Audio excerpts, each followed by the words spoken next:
some chocolate chip cookies today with a beautiful, fudgy, soft interior and a crisp outside. This recipe, if you want to follow along, is from the YouTube channel Future Canoe. And I am using his recipe today. So first up, I am taking 2 vanilla pods out of the packaging, and I am slicing open said 2 vanilla beans so I can properly extract all of the vanilla beans out of the vanilla pods. We want to scrape all of the tiny vanilla beans out of the vanilla pods so we can get the most out of the flavor of the vanilla. We want the most flavor we can get, so we're trying to get as many vanilla beans as possible.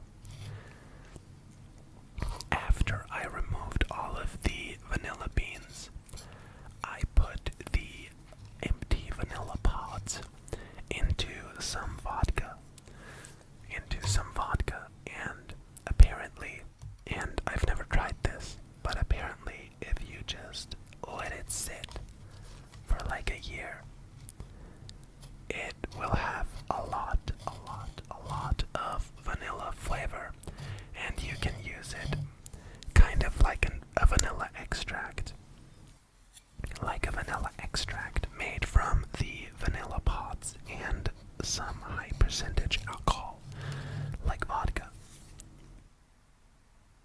As you can see, there is only a tiny amount of vanilla bean in each of the vanilla pods, but it has a very strong and concentrated flavor.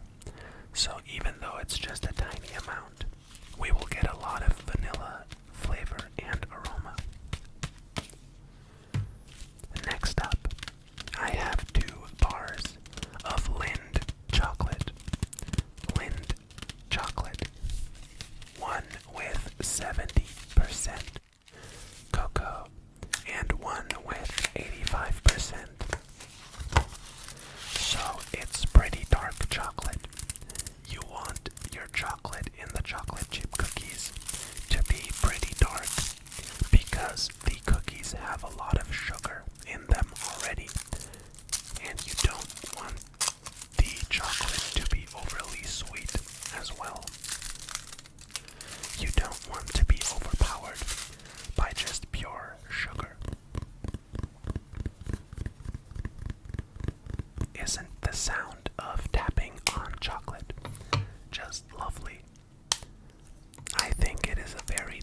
next step will be melting 227 grams of butter in this saucepan.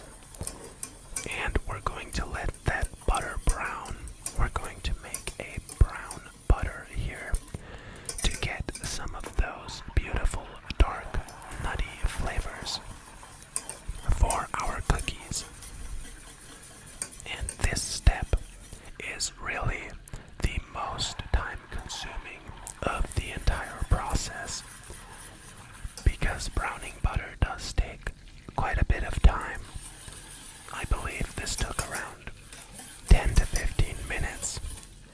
And once it has browned nicely, we're going to put it into a bowl and put that bowl into a bowl full of ice water so we can cool down the butter and get it to a creamy consistency again. So now that the butter has browned nicely, we are going to remove the pot from the heat so it doesn't burn. We don't want the brown butter to burn after we've spent this time to produce it. Here we have the double bowl ice water setup, and I am using this rubber spatula to just whisk the brown butter in the bowl to get it to cool down. But I quickly realize that a whisk is much better than the rubber spatula. So I'm going to be switching it up. I'm going to be switching to a whisk, since with the rubber spatula you can't really scrape the edges, and you're going to be needing to scrape the edges when cooling down this brown butter.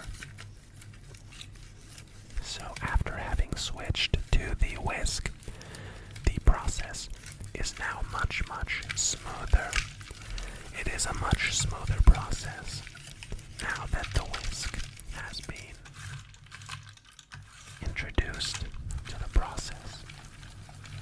And as you can see, the butter is quickly becoming very creamy. And this is a very satisfying thing to do. So I strongly urge you to not skip this step if you decide to make these cookies yourself. Now, we're taking this now medium soft brown butter and placing it in a large bowl. We're placing it in a large bowl, and we're starting to use this hand mixer to mix it. And then we are adding 150 grams of granulated sugar, as well as 250 grams of brown sugar. And we're just gonna keep mixing that to really cream this sugar. To cream this sugar good, we're going to keep mixing it with the brown butter until it looks very nice and fluffy and crumbly.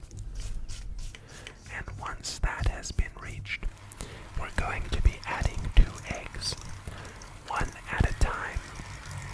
2 eggs, one at a time. And we're going to keep on mixing and mixing. Here we have the 2 eggs, starting with 1 egg, cracking that into the sugar and butter mixture, and mixing that, giving that a good, thorough mixing.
easy to knead.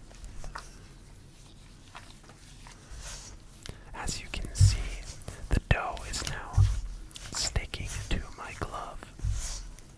It does not want to let go. It wants to be part of the glove. But I am getting rid of most of it and trying to use a wooden spoon to continue mixing the dough. And I am now adding the chocolate chips and the chocolate chunks, the 4 different kinds of chocolate, into this cookie dough. And I'm gonna continue to knead this with my hands again because it is getting very hard.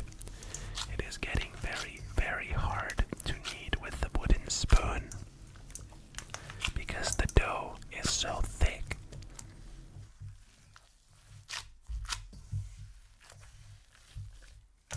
Now, after this cookie dough has been made, I am letting it rest in the fridge, covered in plastic wrap, for 24 hours. That gives it time to get good, I guess. And after that, we're gonna form it into the cookies, and we're then gonna freeze the cookies overnight before baking. So I am covering the cookie dough with some saran wrap, and we're placing it into the fridge. Now, here are the pistachio molded cream, the pistachio cream in the molds. Now, I don't know, I couldn't possibly know where some of that cookie dough went, but it appears some of it was missing from the bowl. Someone must have nicked it. Someone must have stolen some of the cookie dough while I wasn't looking. Now I am going to flatten some of this cookie dough into a disc and grabbing some of the pistachio cream and placing it in the middle of the disc and wrapping the cookie dough around the pistachio cream and making a cookie shape that is much like the shape of, I guess, like a round hockey puck. A round, thick hockey puck. I think you don't want actual balls for your cookies. I think this is a good shape, with them being round but a bit flatter than balls. Maybe like cylindrical, like short cylinders of cookies that we're then going to place in the freezer overnight so they get really, really nice and frozen before baking. I'm making, I think, 6 cookies with some of the pistachio, or 5 cookies with pistachio, and 2 cookies without pistachio. And also, the part of the dough that was missing earlier was 2 cookies as well. So, in total, this dough, when baking cookies as large as the ones I baked, will make 9 cookies. It will make 9 cookies, which really isn't a lot. But the cookies are really huge. They are gigantic cookies. I am now placing 4 of the frozen cookie dough balls, or cylinders, onto a baking sheet and placing it in the oven. And we're baking at around 170 to 180 degrees Celsius. And we're doing that for around 15 to 16 minutes. Now, at around halftime, I added some molten sea salt, some flaky sea salt. And after the 16 minutes, I'm taking placing them on a different rack to cool for a couple of hours. They really need to cool down, or the texture will not be as good. Here, on this nice sunny day, I am taking the cookies, and here I sliced one open with my Chinese cleaver, and you can see the pistachio cream inside, looking all nice and beautiful. And I do have to say, these are definitely the nicest chocolate chip cookies I have ever made. So thank you, Future Canoe, for the lovely recipe. And the sea salt really adds a lot, so don't forget to salt. Do salt your cookies. It really makes a huge difference. It makes a huge difference. Here you can see one without the pistachio cream. Anyways, I hope you enjoyed this video. And if you did, be sure to drop me a like and comment and consider subscribing. Thank you very much for watching,